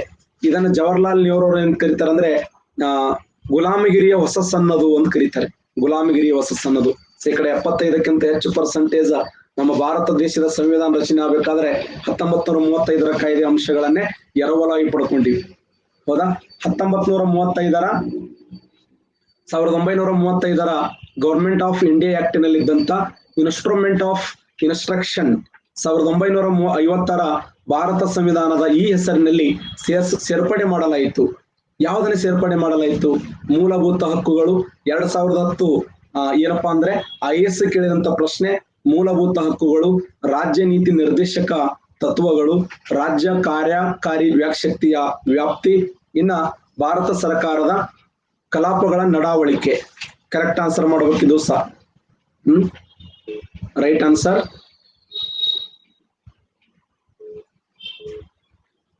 ಎಲ್ಲ ನಿಮ್ ಫ್ರೆಂಡ್ಸ್ಗೆಲ್ಲ ತೊಳಕಿದು ಮಾಡ್ರಿ. C right answer. ರಾಜ್ಯದ ಕಾರ್ಯಕಾರಿ ಶಕ್ತಿಯ ವ್ಯಾಪ್ತಿ. ಈ ಪಾಯಿಂಟ್ ನೆನಪಿಡಿ, ಇದು ಮತ್ತೆ ರಿಪೀಟ್ ಆಗ್ತದೆ ಪ್ರಶ್ನೆ ಗಮನಿಸಿ. 3ನೇ ದುಂಡು ಮೇಜಿನ ಪರಿಷತ್ತಿನ ಅಂತಿಮವಾಗಿ 1935ರಲ್ಲಿ ಭಾರತ ಸರ್ಕಾರ ಕಾಯ್ದೆ ಮಂಡನೆಗೆ ಎಡೆಮಾಡಿಕೊಟ್ಟಿತ್ತು. ನೋಡಿ ಹೇಳಿಕೆಗಳು. ಈ ಭಾರತ ಸರ್ಕಾರ ಕಾಯ್ದೆಯು ಬ್ರಿಟಿಷ್ ಭಾರತದ ಅಡಿಯಲ್ಲಿ ಮತ್ತು ರಾಜ್ಯ ಪ್ರಭುತ್ವದ ಅಡಿಯಲ್ಲಿ ಭಾರತೀಯ ಒಕ್ಕೂಟ ಸ್ಥಾಪನೆಗೆ ಅವಕಾಶವನ್ನ ಒದಗಿಸಿತು. ಈ ಕೆಳಗಿನ ಹೇಳಿಕೆಗಳನ್ನ ಗಮನಿಸಿ. 3ನೇ ದುಂಡು ಮೇಜಿನ ಪರಿಷತ್ತಿನ ಚರ್ಚೆಯು ಅಂತಿಮವಾಗಿ 1935ರಲ್ಲಿ ಭಾರತ ಸರ್ಕಾರ ಕಾಯ್ದೆ ಮಂಡನೆಗೆ ಎಡೆಮಾಡಿಕೊಟ್ಟಿತ್ತು. ಈ ಭಾರತ ಸರ್ಕಾರ ಕಾಯ್ದೆ ಬ್ರಿಟಿಷ್ ಭಾರತ ಅಡಿಯಲ್ಲಿ ಮತ್ತು ರಾಜ್ಯ ಪ್ರಭುತ್ವ ಅಡಿಯಲ್ಲಿ ಭಾರತೀಯ ಒಕ್ಕೂಟ ಸ್ಥಾಪನೆಗೆ ಅವಕಾಶ ಮಾಡಿಕೊಟ್ಟಿತ್ತು. 1 ಮಾತ್ರ ಸರಿಯಾಗಿದೆ, 2 ಮಾತ್ರ ಸರಿಯಾಗಿದೆ, 1, 2 ಎರಡೂ ಸರಿಯಾಗಿದೆ, 1 ಮತ್ತು 2 ಅಲ್ಲ. ರೈಟ್ ಆನ್ಸರ್ ಸಿ ಸರಿಯಾಗಿರುವಂತ ಉತ್ತರ ಸಿ. 3ನೇ ದುಂಡು ಮೇಜಿನ ಪರಿಷತ್ತಿನ ಚರ್ಚೆ ಅಂತಿಮವಾಗಿ 1935ರಲ್ಲಿ ಭಾರತ ಸರ್ಕಾರ ಕಾಯ್ದೆ ಮಂಡನೆಗೆ ಎಡೆಮಾಡಿಕೊಟ್ಟಿತ್ತು. ರೈಟ್. ಈ ಭಾರತ ಸರ್ಕಾರ ಕಾಯ್ದೆ ಬ್ರಿಟಿಷ್ ಭಾರತ ಅಡಿಯಲ್ಲಿ ಮತ್ತು ರಾಜ್ಯ ಪ್ರಭುತ್ವ ಅಡಿಯಲ್ಲಿ ಭಾರತೀಯ ಒಕ್ಕೂಟ ಸ್ಥಾಪನೆಗೆ ಅವಕಾಶವನ್ನು ಮಾಡಿಕೊಟ್ಟಿತ್ತು. ಅದೇ ಅವಕಾಶವನ್ನು ಮಾಡಿಕೊಟ್ಟಿತ್ತು. ಲಾಸ್ಟ್ ಕ್ವಶನ್, ಕೊನೆಯ ಪ್ರಶ್ನೆ ಇದು. ಡೇವಿಡ್ ಹೇರ್ ಮತ್ತು ಅಲೆಕ್ಸಾಂಡರ್ ಡಫ್ ಇವರ ಸಹಯೋಗದೊಂದಿಗೆ ಯಾರು ಕಲ್ಕತ್ತಲ್ಲಿ ಹಿಂದೂ ಕಾಲೇಜನ್ನು ಸ್ಥಾಪಿಸಿದರು? ಹೆನ್ರಿ ಲೂಯಿಸ್, ವಿವಿಯನ್ ಡೊರೋಜಿಯೋ, ಈಶ್ವರ್ ಚಂದ್ರ ವಿದ್ಯಾಸಾಗರ್, ಕೇಶವ ಚಂದ್ರ ಸೇನ್, ರಾಜಾರಾಮ್ ಮೋಹನ್ ರಾಯ್ ಅವರು. ಕರೆಕ್ಟ್ ಆನ್ಸರ್ ಮಾಡಿ. ಮೋಹನ್ ರಾಯ್ ಅವರು. ಸಿಂಪಲ್ ಕ್ವಶನ್ ಇದು. ರಾಜಾರಾಮ್ ಮೋಹನ್ ರಾಯ್. ಇಂಗ್ಲಿಷ್ ಶಿಕ್ಷಣಕ್ಕೆ ಮಹತ್ವ ಕೊಟ್ಟವರು ಯಾರಂದ್ರೆ ಸರಿಯಾಗಿರುವಂತ ಉತ್ತರ ರಾಜಾರಾಮ್ ಮೋಹನ್ ರಾಯ್ ಅವರು. ಭಾರತದ ಪುನರುಜ್ಜೀವನದ ಪಿತಾಮಹ ಎನಿಸಿಕೊಂಡಂತ ರಾಜಾರಾಮ್ ಮೋಹನ್ ರಾಯ್ ಅವರು. ಎಲ್ಲಿ ಒಂದು ಸಮಸ್ಯೆ ಆಗ್ತದೆ ಗೊತ್ತಲ್ಲ, 1834ರಲ್ಲಿ ಸರ್ ಥಾಮಸ್ ಮೆಕಾಲೆ ವರದಿ ಜಾರಿಗೆ ಬರ್ತದೆ. ಸರ್ ಥಾಮಸ್ ಮೆಕಾಲೆ ಅವರನ್ನ ಭಾರತ ಇಂಗ್ಲಿಷ್ ಶಿಕ್ಷಣದ ಪಿತಾಮಹ ಅಂತ ಕರೀತಾರೆ. ಓಕೆನಾ? ಗೊತ್ತಲ್ಲ ಭಾರತ ಇಂಗ್ಲಿಷ್ ಶಿಕ್ಷಣದ ಪಿತಾಮಹ ಯಾರಂದ್ರೆ ಸರ್ ಥಾಮಸ್ ಮೆಕಾಲೆ ಅವರು. ಸರ್ ಥಾಮಸ್ ಮೆಕಾಲೆ ಅವರನ್ನ ಭಾರತ ಇಂಗ್ಲಿಷ್ ಶಿಕ್ಷಣದ ಪಿತಾಮಹ ಅಂತ ಕರೀತಾರೆ. 1813ರ ಚಾರ್ಟರ್ ಕಾಯ್ದೆಯ ಪ್ರಕಾರ ಪ್ರತಿ ವರ್ಷ ಶಿಕ್ಷಣಕ್ಕಾಗಿ 1 ಲಕ್ಷ ರೂಪಾಯಿ ಅಮೌಂಟ್ ಇಡುತ್ತಾರೆ. ಬಟ್ ಅದು ಯಾವ ಅಮೌಂಟ್ ಅಂತ ಹೇಳಂಗಿಲ್ಲ, ಯಾವ ಶಿಕ್ಷಣಕ್ಕಾಗಿ ಖರ್ಚು ಮಾಡ್ಬೇಕು ಅಂತ ಹೇಳಂಗಿಲ್ಲ. ಏನು ದೇಶೀಯ ಶಿಕ್ಷಣ ಖರ್ಚು ಮಾಡಬೇಕು, ಏನು ಬ್ರಿಟಿಷ್ ಶಿಕ್ಷಣ ಖರ್ಚು ಮಾಡಬೇಕು. ಆದರೆ ಅದು ಫೈನಲ್ ಆಗಿ ನಿರ್ಧಾರ ಕೈಗೊಂಡಿದ್ದು 1834ರಲ್ಲಿ ಸರ್ ಥಾಮಸ್ ಮೆಕಾಲೆ ವರದಿಯಲ್ಲಿ. 1834ರ ಥಾಮಸ್ ಮೆಕಾಲೆ ವರದಿಯಲ್ಲಿ ಏನು ಸಂದೇಶ ಕೊಡ್ತಾರಂದ್ರೆ ಈ ಅಮೌಂಟ್ ಅನ್ನ ಇಂಗ್ಲಿಷ್ ಶಿಕ್ಷಣಕ್ಕೆ ಖರ್ಚು ಮಾಡಬೇಕು ಅಂತ ಹೇಳಿ ಸ್ವತಃ ರಾಜಾರಾಮ್ ಮೋಹನ್ ರಾಯ್ ಅವರು ಬೆಂಬಲಿಸ್ತಾರೆ. ರಾಜಾರಾಮ್ ಮೋಹನ್ ರಾಯ್ ಅವರು ಬೆಂಬಲಿಸಿದ ಸಲುವಾಗಿ ಇಲ್ಲಿ ಸರ್ ಥಾಮಸ್ ಮೆಕಾಲೆ ಅವರು ಭಾರತ ಇಂಗ್ಲಿಷ್ ಶಿಕ್ಷಣದ ಪಿತಾಮಹರಾಗಿ ಪರಿವರ್ತನೆಗೊಂಡ್ರೆ, ಅದರ ಜೊತೆಯಲ್ಲಿ ಡೇವಿಡ್ ಹೇರ್ ಅನ್ನುವಂತ ವ್ಯಕ್ತಿ, ಇನ್ನ ಅಲೆಕ್ಸಾಂಡರ್ ಡಫ್ ಅನ್ನುವಂತ ವ್ಯಕ್ತಿ ಸಹಯೋಗದೊಂದಿಗೆ ಕಲ್ಕತ್ತಾದಲ್ಲಿ ಹಿಂದೂ ಕಾಲೇಜನ್ನು ಸ್ಥಾಪಿಸುವಲ್ಲಿ ಯಶಸ್ವಿಯಾದರು ಅಂತ ಕರಿತೀವಿ. ಆ ಹಿಂದೂ ಕಾಲೇಜಿನಲ್ಲಿ ಯಾವ ಶಿಕ್ಷಣ ಇತ್ತು ಅಂದ್ರ ಆಂಗ್ಲ ಶಿಕ್ಷಣಕ್ಕೆ ಹೆಚ್ಚಿನ ಮಹತ್ವವನ್ನು ಕೊಟ್ಟರು. ಇದು ರಾಜಾರಾಮ್ ಮೋಹನ್ ರಾಯ್ ಅವರ ಕೊಡುಗೆ. ಹಾಗಾದ್ರೆ ಭಾರತ ದೇಶದಲ್ಲಿ ಸತ್ಯಸಾಗಮನ ಪದ್ಧತಿಯನ್ನು ನಿಷೇಧ ಮಾಡಿದವರು ಯಾರು? ಸತ್ಯಸಾಗಮನ ಪದ್ಧತಿಯನ್ನು ನಿಷೇಧ ಮಾಡಲು ಶಬಾಷ್. ಈ ತರ ನೀವು ಸಿಂಪಲ್ ಕೇಳಬೇಕು, ಖುಷಿ ನಮಗ. ಗದ್ದು 12 ನಕ್ಕೋತ ಹಾಕ್ತೀರ ಆನ್ಸರ್. 9 ಡಿಸೆಂಬರ್ 4ರಂದು 1829 ಡಿಸೆಂಬರ್ 4ರಂದು ಸತ್ಯಸಾಗಮನ ಪದ್ಧತಿಯನ್ನು ನಿಷೇಧ ಮಾಡಿದವರು ಯಾರಂದ್ರ ರಾಜಾರಾಮ್ ಮೋಹನ್ ರಾಯ್ ಅವರು. ಅವರು ಯಾರನ್ನ ಬೆಂಬಲಿಸಿದ್ರು ಅಂದ್ರೆ ಲಾರ್ಡ್ ವಿಲಿಯಂ ಬೆಂಟಿಂಗ್ ಅನ್ನು ಬೆಂಬಲಿಸ್ತಾರೆ. ಲಾರ್ಡ್ ವಿಲಿಯಂ ಬೆಂಟಿಂಗ್ ಅನ್ನು ಬೆಂಬಲಿಸುವುದರ ಮೂಲಕ. ಖುಷಿ ಆಗ್ತಾ ಇದೆಯಾ? IAS ಕ್ವಶನ್ ಪೇಪರ್ ಡಿಸ್ಕಸ್ ಮಾಡದಿದ್ದೀವಿ ನಾವು. ಅದರಲ್ಲಿ ಯಾರು ವಿಧವಾ ಪುನರ್ವಿವಾಹವನ್ನು ಬೆಂಬಲಿಸಿದರು? ವಿಧವಾ ಪುನರ್ವಿವಾಹವನ್ನು ಬೆಂಬಲಿಸಿದವರು ಯಾರು? ವಿಧವೆ ಮತ್ತೊಂದು ಮದುವೆ ಆಗಬಹುದು ಅಂತ. ಶಬಾಷ್. ನೋಡ್ರಿ ಮತ್ತ ರಾಜಾರಾಮ್ ಅವನೇ ಎಲ್ಲ ಅದೇ ಮಾಡ್ತಾನು. ಸರಿಯಾಗಿರುವಂತ ಉತ್ತರ ಯಾವಂದ್ರ ಡಾಕ್ಟರ್ ಈಶ್ವರ್ ಚಂದ್ರ ವಿದ್ಯಾಸಾಗರ್. ಈಶ್ವರ್ ಚಂದ್ರ ವಿದ್ಯಾಸಾಗರ್ ಎದಕ್ಕೆ ಮಹತ್ವ ಕೊಟ್ಟರು ಅಂದ್ರೆ ಈ ವಿಧವಾ ಪುನರ್ವಿವಾಹಕ್ಕೆ ಹೆಚ್ಚಿನ ಮಹತ್ವವನ್ನು ಕೊಟ್ಟವ್ರು ಯಾರಂದ್ರೆ ಈಶ್ವರ್ ಚಂದ್ರ ವಿದ್ಯಾಸಾಗರ್ ಅವರು. 1857ರ ದಂಗೆ. ಒಂದಿಷ್ಟು ಕ್ವಶನ್ಗಳನ್ನ ಕೇಳ್ಬಿಡ್ತೀನಿ ದಂಗೆಯ ಮೇಲೆ.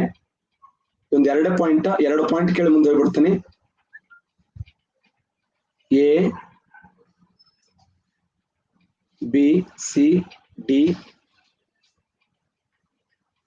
ಎಲಿಯಸರಿಸ್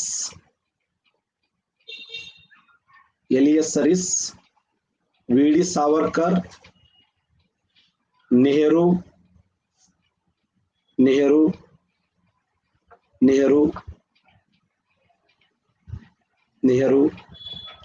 ಡಾಕ್ಟರ್ ಈಶ್ವರಿ ಪ್ರಸಾದ್.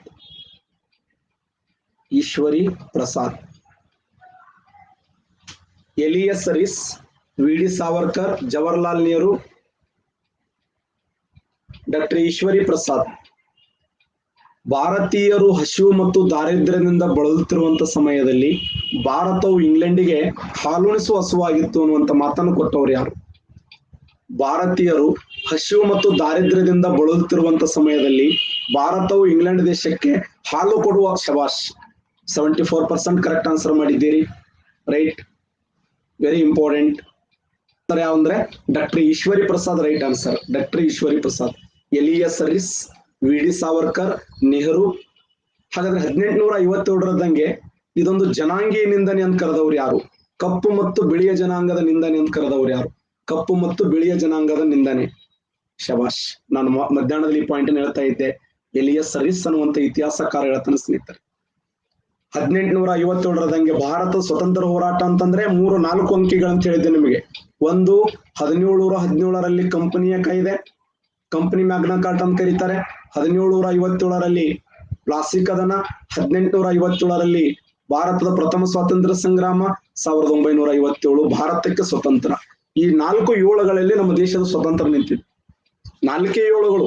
1 1717, 1757 ಪ್ಲಾಸ್ಟಿಕ್ ಕದನ, 1857 ಭಾರತ ಸ್ವಾತಂತ್ರ್ಯ ಸಂಗ್ರಾಮ, 1947ರಲ್ಲಿ 1947ರಲ್ಲಿ ಭಾರತ ದೇಶದ ಸ್ವತಂತ್ರ.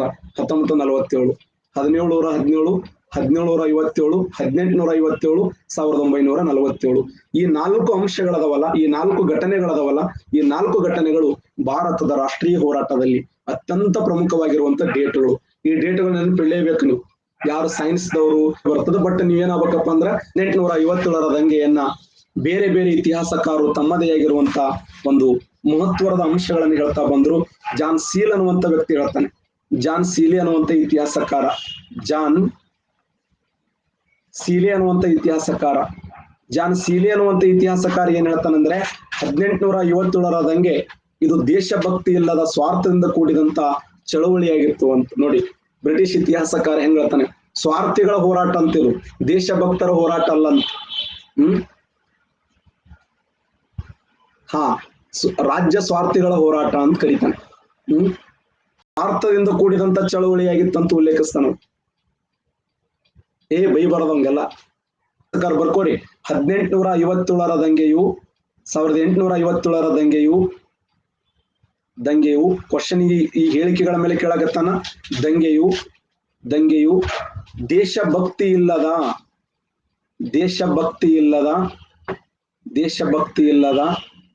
ದೇಶಭಕ್ತಿ ಇಲ್ಲದ ಸ್ವಾರ್ಥದಿಂದ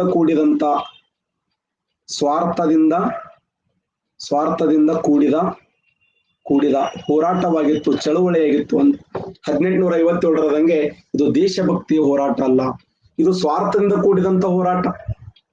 1857ರ ಭಾರತದ ಪ್ರಥಮ ಸ್ವಾತಂತ್ರ್ಯ ಸಂಗ್ರಾಮ ಎಲ್ಲೋ ಕೆಲವರು ಹೋರಾಟ ಮಾಡಿದ್ರು ನೋಡಿ. ಅವ ಏನ್ ಉಲ್ಲೇಖ ಮಾಡ್ತಾನಂದ್ರೆ, ದೆಹಲಿಯ ಚಕ್ರವರ್ತಿಯಾಗಿರುವಂತ 2ನೇ ಬಹದ್ದೂರ್ ಶಾ ತನಗೆ ಚಕ್ರವರ್ತಿ ಅನ್ನುವಂತ ಬಿರುದನ್ನು ಕೊಡ್ಲಿಲ್ಲ, ಅದಕ್ಕೆ ಹೋರಾಟ ಮಾಡಿದ. ಝಾನ್ಸಿ ರಾಣಿ ಲಕ್ಷ್ಮೀಬಾಯಿ ದತ್ತು ಮಕ್ಕಳಿಗೆ ಹಕ್ಕಿಲ್ಲ ಎಂಬ ಪದ್ಧತಿಯನ್ನು ವಿರೋಧಿಸಿ ಹೋರಾಟ ಮಾಡಿದಳು. ಕಾನ್ಪುರದ ನಾನಾ ಸಾಹೇಬನಿಗೆ ಕೊಡಬೇಕಾಗಿರುವಂತ ವಾರ್ಷಿಕ 8 ಲಕ್ಷ ಪಿಂಚಣಿ ಹಣ ಕೊಡ್ಲಿಲ್ಲ ಅಂತ ಹೋರಾಟ ಮಾಡಿದ. ಹಲಗಲಿ ಬೇಡರ ಶಸ್ತ್ರಾಸ್ತ್ರ ಕಸಿದುಕೊಂಡ ಸಲುವಾಗಿ ನಮ್ಮನ್ನ ಶಸ್ತ್ರಾಸ್ತ್ರ ಕಸ್ಕೋತೀರಿ ಅಂತೇಳಿ ಬ್ರಿಟಿಷರ ವಿರುದ್ಧ ಜಡಗ ಮತ್ತು ಬಾಳ ಹೋರಾಟ ಮಾಡಿದ. ಅಂದ್ರೆ ಇದು ಕೇವಲ ತಮ್ಮ ವೈಯಕ್ತಿಕವಾದಂತ ಹೋರಾಟ ಆಗಿತ್ತೆ ಹೊರತು ರಾಷ್ಟ್ರೀಯ ಹೋರಾಟ ಆಗಿರಲಿಲ್ಲ. ಇದು ದೇಶಭಕ್ತದ ಹೋರಾಟ ಆಗಿರಲಿಲ್ಲ. ಇದೊಂದು ಸ್ವಾರ್ಥಗಳಿಂದ ಕೂಡಿದಂತ ಹೋರಾಟ ಆಗಿತ್ತು. ಆ ಉದ್ದೇಶಕ್ಕಾಗಿ 1857ರಂಗೆ ಸಕ್ಸಸ್ ಆಗಲಿಲ್ಲ ಅಂತೇಳಿ ಬ್ರಿಟಿಷ್ ಇತಿಹಾಸಕಾರನಾಗಿರುವಂತ ಜಾನ್ ಸೀಲಿ ಅನ್ನುವಂತ ಇತಿಹಾಸಕಾರ ಹೇಳ್ತಾನೆ. 1857ರಂಗೆಯು ದೇಶಭಕ್ತಿ ಇಲ್ಲದ ಸ್ವಾರ್ಥದಿಂದ ಕೂಡಿದಂತ ಹೋರಾಟ. 1857ರಂಗೆ ಇದು ದೇಶಭಕ್ತಿ ಇಲ್ಲದ ಸ್ವಾರ್ಥದಿಂದ ಕೂಡಿದಂತ ಹೋರಾಟ ಅನ್ನುವಂತ ಮಾತನ್ನು ಹೇಳಿದವರು ಜಾನ್ ಸೀಲಿ ಅನ್ನುವಂತ ಇತಿಹಾಸಕಾರ. ನೆನಪಿಡಿ ಸ್ನೇಹಿತರೆ, ಜಾನ್ ಸೀಲಿ ಅನ್ನುವಂತ ಇತಿಹಾಸಕಾರ. 1857ರಂಗೆಯು ದೇಶಭಕ್ತಿ ಇಲ್ಲದ ಸ್ವಾರ್ಥದಿಂದ ಕೂಡಿರ್ತಕ್ಕಂಥ ಹೋರಾಟ ಅನ್ನುವಂತ ಮಾತನ್ನು ಹೇಳಿದವರು ಯಾರಂದ್ರ ಜಾನ್ ಸೀಲಿ ಅನ್ನುವಂತ ಇತಿಹಾಸಕಾರ. ಇನ್ನೊಬ್ಬ ಇತಿಹಾಸಕಾರ ಯಾರು? ದಿವಾಕರ್, ದಾಮೋದರ್ ಸಾವರ್ಕರ್ ಮತ್ತು ಅಶೋಕ್ ಮೆಹ್ತಾ ಅವರು ಹೇಳ್ತಾರೆ 1857ರಂಗೆ ವಿನಾಯಕ್ ದಾಮ್ V D Savarkar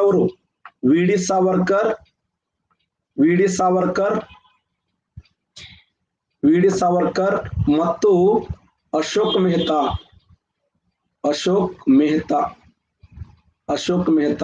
V D Savarkar ಮತ್ತು ಅಶೋಕ್ ಮೆಹ್ತಾ ಅವ್ರು ಏನ್ ಹೇಳ್ತಾರಂದ್ರೆ 1857ರಂಗೆಯು ಇದು ಭಾರತದ ಮೊದಲ ಸ್ವಾತಂತ್ರ್ಯ ಸಂಗ್ರಾಮ ಅಂತ. ಇದು ಭಾರತದ ಮೊಟ್ಟ ಮೊದಲ ಸ್ವಾತಂತ್ರ್ಯ ಸಂಗ್ರಾಮ, ಭಾರತದ ಮೊದಲ ಸ್ವಾತಂತ್ರ್ಯ ಸಂಗ್ರಾಮ, ಭಾರತದ ಮೊಟ್ಟ ಮೊದಲ ಸ್ವಾತಂತ್ರ್ಯ ಸಂಗ್ರಾಮ ಅಂದ್ರೆ ಅದು 1857ರಂಗೆ. ನೋಡಿ, 1857ರಂಗೆಯನ್ನ ಭಾರತದ ಪ್ರಥಮ ಸ್ವಾತಂತ್ರ್ಯ ಸಂಗ್ರಾಮಿ ಎಂದು ಕರೆದವರು ಯಾರಂತ ಕೇಳಿದಾಗ ಅಶೋಕ್ ಮೆಹ್ತಾ ಅವರು ಈ ಮಾತನ್ನು ಹೇಳ್ತಾರೆ, ವಿ ಡಿ ಸಾವರ್ಕರ್ ಅವರು ಈ ಮಾತನ್ನು ಹೇಳ್ತಾರೆ. ವಿ ಡಿ ಸಾವರ್ಕರ್ ಮತ್ತು ಅಶೋಕ್ ಮೆಹ್ತಾ ಅವರು ಇಬ್ಬರು ಈ ಮಾತನ್ನು ಹೇಳ್ತಾರೆ. ಏನು ಅಂದ್ರೆ 1857ರಂಗೆ ಇದು ಭಾರತದ ಮೊದಲ ಸ್ವಾತಂತ್ರ್ಯ ಸಂಗ್ರಾಮ ಅಂತ. Very important. ಇದು ಭಾರತದ ಮೊಟ್ಟ ಮೊದಲ ಸ್ವಾತಂತ್ರ್ಯ ಸಂಗ್ರಾಮ ಅಂತ ಕರೆದವರು ವಿ ಡಿ ಸಾವರ್ಕರ್ ಮತ್ತು ಅಶೋಕ್ ಮೆಹ್ತಾ ಅವರು.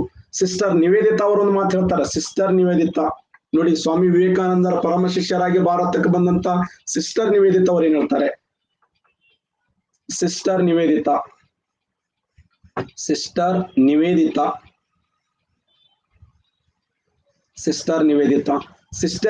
ಅವ್ರು ಏನ್ ಹೇಳ್ತಾರೆ ಅಂದ್ರೆ, ಬ್ರಿಟಿಷ್ ಸರ್ಕಾರವು ಅತ್ಯಂತ ಹೀನಾಯ, ನೋಡಿ ಬ್ರಿಟಿಷ್ ಸರ್ಕಾರವು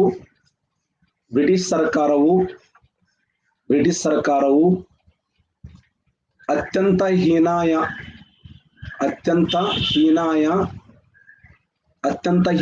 ಮತ್ತು ಎಲ್ಲಾ ದಿಕ್ಕುಗಳಿಂದ ಎಲ್ಲಾ ದೇಶಗಳಿಂದ ಹೀನಾಯ ಮತ್ತು ಎಲ್ಲಾ ದಿಕ್ಕುಗಳಿಂದ ಕ್ವಶನ್ ಆಗಿದೆ ನೋಡಿ. ಎಲ್ಲಾ ದಿಕ್ಕುಗಳಿಂದ ಬ್ರಿಟಿಷ್ ಸರ್ಕಾರ ಅತ್ಯಂತ ಹೀನಾಯ ಮತ್ತು ಎಲ್ಲಾ ದಿಕ್ಕುಗಳಿಂದ ಭ್ರಷ್ಟಾಚಾರದಿಂದ ಕೂಡಿದಂತ ಸರ್ಕಾರವಾಗಿತ್ತು. ಭ್ರಷ್ಟಾಚಾರದಿಂದ ಕೂಡಿದ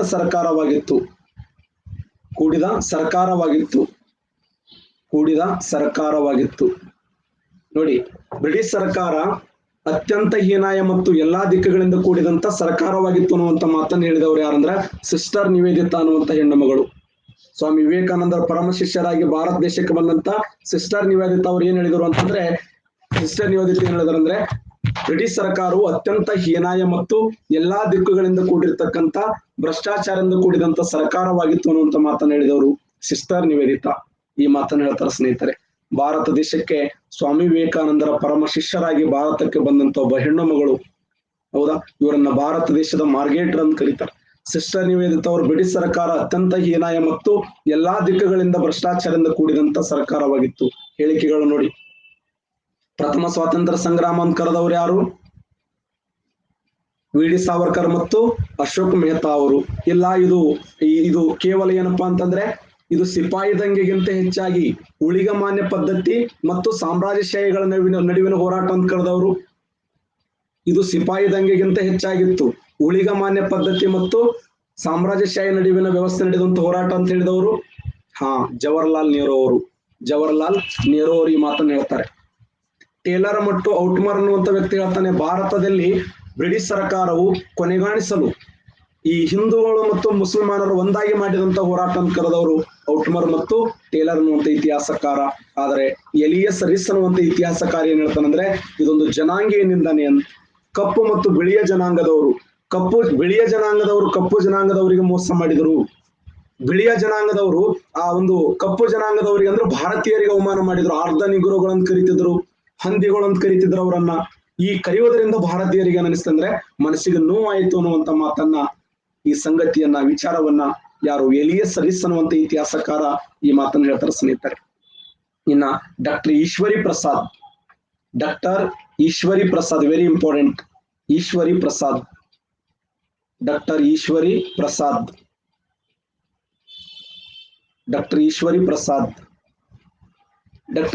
ಪ್ರಸಾದ್ ಅನ್ನುವಂತ ಇತಿಹಾಸಕಾರ ಹೇಳ್ತಾರೆ ಏನು ಅಂತಂದ್ರೆ, ವೆರಿ ಇಂಪಾರ್ಟೆಂಟ್ ಪಾಯಿಂಟ್ ಇದು. ನಿಮ್ಮ ನಾಳೆ ಪ್ರಬಂಧಗಳಲ್ಲಿ ಈ ಪಾಯಿಂಟ್ ಬರೀಬೇಕು ನೀವು. ಭಾರತೀಯರು ಹಸಿವು ಮತ್ತು ದಾರಿದ್ರ್ಯದಿಂದ ಬಳಲುತ್ತಿರುವಂತ ಸಮಯದಲ್ಲಿ ಭಾರತೀಯರು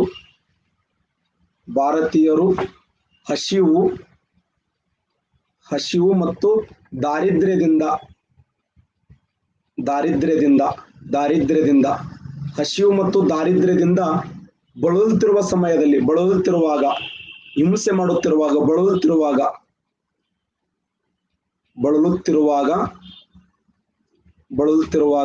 ಭಾರತೀಯರು ಹಸಿವು ಮತ್ತು ದಾರಿದ್ರ್ಯದಿಂದ ಬಳಲುತ್ತಿರುವಂತ ಸಮಯದಲ್ಲಿ ಭಾರತವು ಭಾರತಾಂಬೆ ಇಂಗ್ಲೆಂಡ್ ದೇಶಕ್ಕೆ ಹಾಲು ಕೊಡುವ ಹಸುವಾಗಿತ್ತು.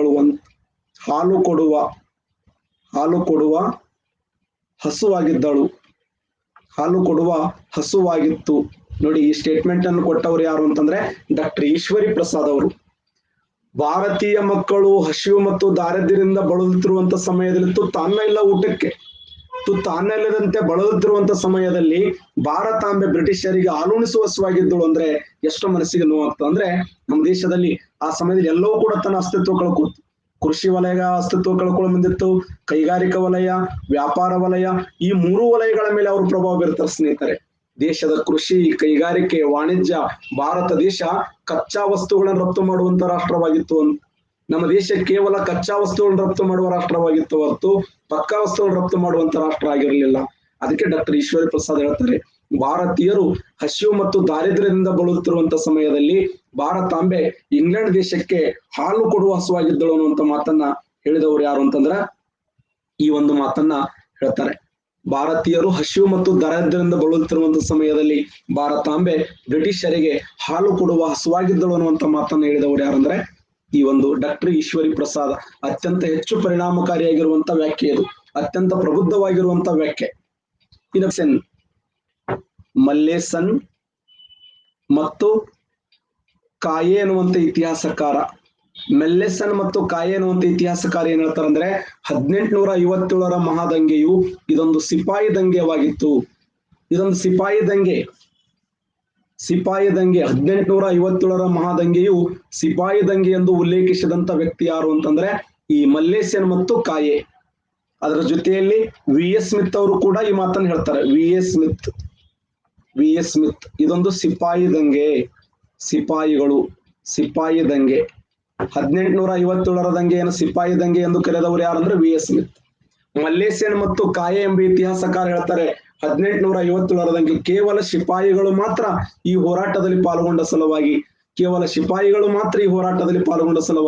ಇದೊಂದು ಸಿಪಾಯಿ ದಂಗೆ ಅಂತ ಕರೆದವರು ಯಾರಂದ್ರ ವಿ ಎಸ್ ಸ್ಮಿತ್ ಅವರು. ಮಲ್ಲೇಸನ್ ಮತ್ತು ಕಾಯೆ ಎಂಬ ಇತಿಹಾಸಕಾರಿ ಮಾತನ್ನು ಹೇಳ್ತಾರೆ. ಇದು ಕೇವಲ ಸಿಪಾಯಿಗಳು ಮಾತ್ರ ಈ ಹೋರಾಟದಲ್ಲಿ ಪಾಲ್ಗೊಂಡ ಸಲುವಾಗಿ, ಸಿಪಾಯಿಗಳು ಮಾತ್ರ ಈ ಹೋರಾಟದಲ್ಲಿ ಮುಂಚೂಣಿಯನ್ನು ಸಾಧಿಸಿದ ಸಲುವಾಗಿ ಇದೊಂದು ಸಿಪಾಯಿ ದಂಗೆ ಅಂತ ಕರೆದವರು ವಿ.ಎಸ್. ಸ್ಮಿತ್, ಮಲ್ಲೇಶನ್ ಮತ್ತು ಕಾಯ್ ಎಂಬ ಇತಿಹಾಸಕಾರ ಈ ಸ್ಟೇಟ್ಮೆಂಟ್ ಅನ್ನ ಕೊಡುವಲ್ಲಿ ಯಶಸ್ವಿಯಾದರು ಅಂತ. ಇನ್ನ 1857ರ ದಂಗೆ ಸರ್ ಜಾನ್ ಲಾರೆನ್ಸ್ ಅನ್ನುವಂತ ಇತಿಹಾಸಕಾರ ಹೇಳ್ತಾನೆ. ಸರಿ, ಸರ್ ಜಾನ್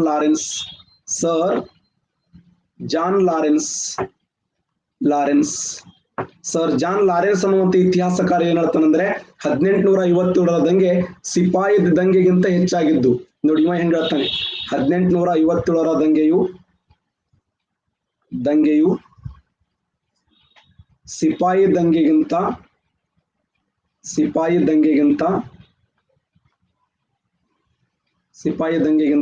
ಹೆಚ್ಚಾಗಿತ್ತು. ಸಿಪಾಯಿ ದಂಗೆಗಿಂತ ಹೆಚ್ಚಾಗಿತ್ತು. ಸಂಗ್ರಾಮವು ಸಿಪಾಯಿ ದಂಗೆಗಿಂತ ಹೆಚ್ಚಾಗಿತ್ತು ಮತ್ತು ಭಾರತದ ಸ್ವಾತಂತ್ರ್ಯ ಸಂಗ್ರಾಮಕ್ಕಿಂತ ಕಡಿಮೆಯಾಗಿತ್ತು. ಹೆಚ್ಚು ಕಡಿಮೆ ಭಾರತದ ಪ್ರಥಮ ಸ್ವಾತಂತ್ರ್ಯ ಸಂಗ್ರಾಮಕ್ಕಿಂತ ದಂಗೆಗಿಂತ ಕಡಿಮೆಯಾಗಿತ್ತು ಅಂತ ಹೇಳಿ ಜಾನ್ ಲಾರೆನ್ಸ್ ಅನ್ನುವಂತ ಇತಿಹಾಸಕಾರ ಈ ಮಾತನ್ನು ಹೇಳ್ತಾನೆ. ಜಾನ್ ಲಾರೆನ್ಸ್ ಅನ್ನುವಂತ ಇತಿಹಾಸಕಾರ ಏನ್ ಹೇಳ್ತಾನಂದ್ರೆ 1857ರ ದಂಗೆ ಇದು ಸಿಪಾಯಿ ದಂಗೆಗಿಂತ ಹೆಚ್ಚಾಗಿತ್ತು, ಆದ್ರೆ ಭಾರತ ಸ್ವಾತಂತ್ರ್ಯ ಸಂಗ್ರಾಮಕ್ಕಿಂತ ಕಡಿಮೆಯಾಗಿತ್ತು ಅನ್ನುವಂತ ಸ್ಟೇಟ್ಮೆಂಟ್ ಕೊಟ್ಟರು ಯಾರಂದ್ರೆ ಜಾನ್ ಲಾರೆನ್ಸ್ ಅನ್ನುವಂತ ವ್ಯಕ್ತಿ. ಸರ್ ಜಾನ್ ಲಾರೆನ್ಸ್ ಅನ್ನುವಂತ ಇತಿಹಾಸಕಾರ ಈ ಒಂದು ಸ್ಟೇಟ್ಮೆಂಟ್ ಅನ್ನ ಕೊಡ್ತಾನೆ. ಹಾಗಾದ್ರೆ 1857ರ ದಂಗೆ ನಡೆಯ ಕಾರಣಗಳೇನು? ಅನೇಕ ಕಾರಣಗಳದಾವೆ, ಒಂದಲ್ಲ ಎರಡಲ್ಲ, ಅನೇಕ ಕಾರಣಗಳು. ಆರ್.ಸಿ. ಮುಜುಮ್ದಾರ್ ಅನ್ನುವಂತ ಇತಿಹಾಸಕಾರ ಹೇಳ್ತಾನೆ 1857ರ ದಂಗೆ ಲಕ್ಷಣಗಳು ಇರಲಿಲ್ಲ ಅಂತ. ಒಂದು ಮಾತು ಸತ್ಯ, ಇದು ಇತ್ತೀಚೆಗೆ 2019 ಮೌಲಾನಾ ಅಬ್ದುಲ್ ಕಲಾಂ ಆಜಾದ್ ಕೇಳಿದಂತ ಕ್ವಶನ್ ಏನು ಅಂತಂದ್ರೆ 1857ರ ದಂಗೆ, ಈ 1857ರ ದಂಗೆ ಇದು ರಾಷ್ಟ್ರೀಯವಾದಿಗಳ ದಂಗೆ ಎಂದು ಕರೆದ ಬ್ರಿಟಿಷ್ ಇತಿಹಾಸಕಾರ ಯಾರು? 1800 yes, very good, Disraeli, Kavita Patil ಅವರೇ, ಗುಡ್. ಡ್ರೆಜಲ್, ಆ ಡ್ರೆಜಲ್ ಅನ್ನುವಂತ ಇತಿಹಾಸಕಾರ ಹೇಳ್ತಾನೆ ಬೆಂಜಮಿನ್ ಡ್ರೆಜಲ್, ಎಕ್ಸಲೆಂಟ್. ಆ ಬೆಂಜಮಿನ್ ಡ್ರೆಜಲ್ ಅನ್ನುವಂತ ಇತಿಹಾಸಕಾರ ಹೇಳ್ತಾನೆ ಏನು ಅಂದ್ರೆ ಭಾರತ ದೇಶದ ಇತಿಹಾಸದಲ್ಲಿ ಒಬ್ಬ ಬ್ರಿಟಿಷ್ ಇತಿಹಾಸಕಾರ ಹೇಳ್ತಾನೆ ಇಲ್ಲ 1857ರ ದಂಗೆ ಅಂದ್ರೆ ಅದು ಸ್ವಾತಂತ್ರ್ಯ ಸಂಗ್ರಾಮವಾಗಿತ್ತು. ಭಾರತೀಯ ಹೋರಾಟಗಾರರು ಆ ಒಂದು ಹೋರಾಟದಲ್ಲಿ ಅತ್ಯಂತ ಶ್ರೇಷ್ಠ ಮಟ್ಟದಲ್ಲಿ ಬೆಳವಣಿಗೆ ಸಾಧಿಸಿದ್ರು. ಬೆಂಜಮಿನ್ ಡ್ರಿಜಲ್ ಅನ್ನುವಂತ ಇತಿಹಾಸಕಾರ ಅನ್ನುವಂತ ವ್ಯಕ್ತಿ ಹೇಳ್ತಾನೆ, ಡೀಸೆಲ್ ಅಲ್ಲಿ ಯಾವ ಡೀಸೆಲ್ ಅನ್ನೋ ಪೆಟ್ರೋಲ್ ಅಲ್ಲ, ಬೆಂಜಮಿನ್ ಡ್ರಿಜಲ್ ಅನ್ನುವಂತ ಇತಿಹಾಸಕಾರ ಹೇಳ್ತಾನೆ. ಆ ಇತಿಹಾಸಕಾರ ಯಾರು ಅಂತಂದ್ರೆ ಬೆಂಜಮಿನ್ ಡ್ರಿಜಲ್ ಎಂಬ ಇತಿಹಾಸಕಾರ ಏನ್ ಹೇಳ್ತಾನಂದ್ರೆ 1857ರ ಪ್ರಥಮ ಸ್ವಾತಂತ್ರ್ಯ ಸಂಗ್ರಾಮವು 1857ರ ಪ್ರಥಮ ಸ್ವಾತಂತ್ರ್ಯ ಸಂಗ್ರಾಮ ಇದು ರಾಷ್ಟ್ರಭಕ್ತರ ಹೋರಾಟ ಆಗಿತ್ತು. 1857ರ ದಂಗೆ ಭಾರತೀಯರು ಕೈಗೊಂಡಂತ ರಾಷ್ಟ್ರೀಯ ಹೋರಾಟ. ಆದರೆ ನಂತರ ದಿನಮಾನಗಳಲ್ಲಿ ಅಂದ್ರೆ ಆರಂಭದಲ್ಲಿ ಹೇಳ್ತಾನೋ ಬೆಂಜಮಿನ್ ಡ್ರಿಜಲ್, ಬರೆದು ಬಿಡ್ತೀನಿ ನಾವು ಸ್ಟೇಟ್ಮೆಂಟ್, ಬೆಂಜಮಿನ್ ಡಿಸ್ರೇಲ್ ಅಥವಾ ಡ್ರಿಜಲ್ ಅನ್ನುವಂತ ಇತಿಹಾಸಕಾರ, ಡಿಸ್ರೇಲ್ ಅಥವಾ ಡ್ರಿಜಲ್ ಎಂಬ ಇತಿಹಾಸಕಾರ ಹೇಳ್ತಾನೆ 1857ರ ದಂಗೆಯು ಇದು 2019 ಮೌಲಾನಾ ಅಬ್ದುಲ್ ಕಲಾಂ ಆಜಾದ್ 18ನೇ ತಾರೀಕು ನೋಡಿ, ಕ್ವಶನ್ ಪೇಪರ್ ತಗೊಂಡ್ ನೋಡಿ, 18ನೇ ತಾರೀಕು ಡಿಸೆಂಬರ್ 2019 ಆ ಒಂದು ತಾರೀಕದಂದು ಬಂದಂತ ಜನರಲ್ ನಾಲೆಜ್ ಏನು ಕ್ವಶನ್ ಪೇಪರ್ ದಲ್ಲಿ ಇದ್ದಂತ ಪ್ರಶ್ನೆ ಅದು. 1857ರ ದಂಗೆ ಇದೊಂದು ಭಾರತದ ರಾಷ್ಟ್ರೀಯ ಉದಯಕ್ಕೆ ಕಾರಣವಾಯಿತು.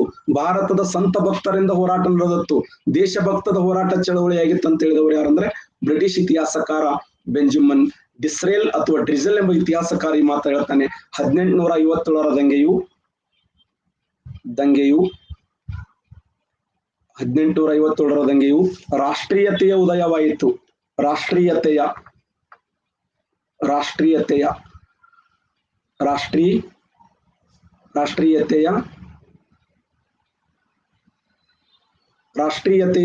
ಉದಯದ ಕಾಲ ಅಥವಾ ರಾಷ್ಟ್ರೀಯತೆಯ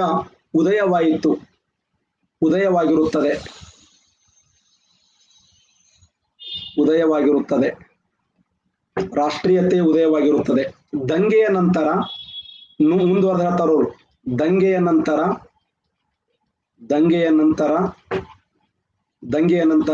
ಬ್ರಿಟಿಷ್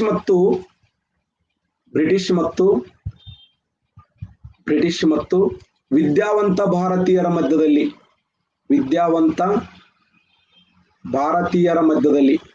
ವಿದ್ಯಾವಂತ ಭಾರತೀಯರ ಮಧ್ಯದಲ್ಲಿ ಭಿನ್ನಾಭಿಪ್ರಾಯಗಳು ತಲೆ ಉರುತ್ತವೆ ಅಂತ ನಡುವೆ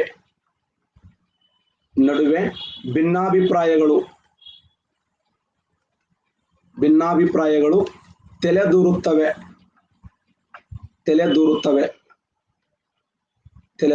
ಭಿನ್ನಾಭಿಪ್ರಾಯಗಳು. ಇದು ಭಾರತದಲ್ಲಿ ರಾಷ್ಟ್ರೀಯ ಉದಯಕ್ಕೆ ಕಾರಣವಾಯಿತು.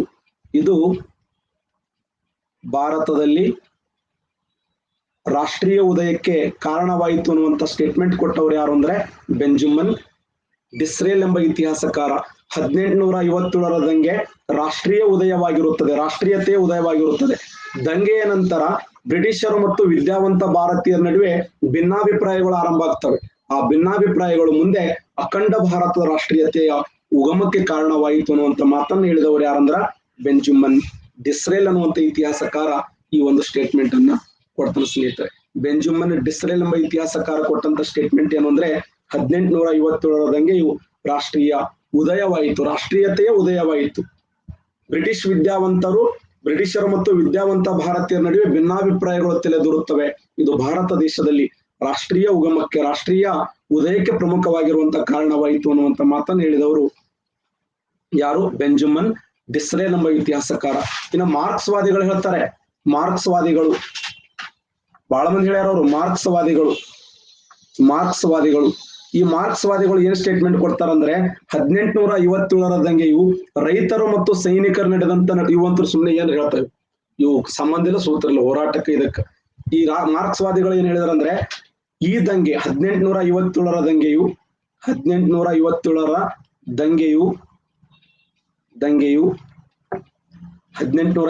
ದಂಗೆಯು ಇದೊಂದು ರೈತರು ಮತ್ತು ಸೈನಿಕರ ನಡುವಿನ ಘರ್ಷಣೆಯಾಗಿದೆ.